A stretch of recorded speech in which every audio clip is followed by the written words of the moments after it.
Tinitigan ko, nilapitan ko, hanggang sa may diwata na pagdinat ko. I wanna ride.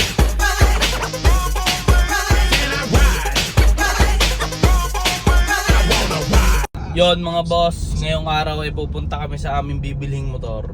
Bagong project. Yung, nakakotse tayo ngayon. Wala eh.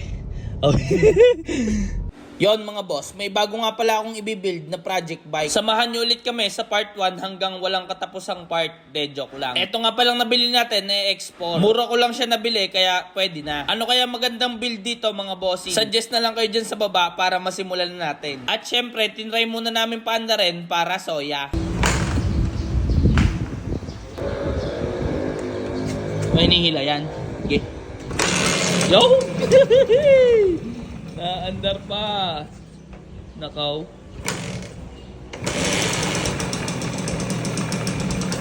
Ano ba yan? Choke?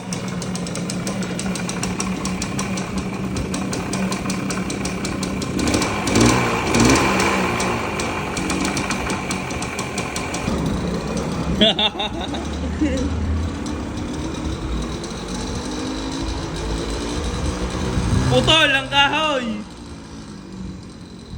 Nagana pa eh. Ayos na ayos. Uwi na tayo. Yun lang mga boss. Sheesh! At yon mga boss, umaandar pa naman kaya dali-dali na nating inuwi. Isang barangay lang naman ang pagitan kaya malapit lang. Tapos iba-budget meal build lang natin to para soya. Eto na rin pala yung gagawin kong part 1. Kaya abang-abang na lang kayo sa susunod kong gagawin. Siya yun lang mga boss. Sheesh!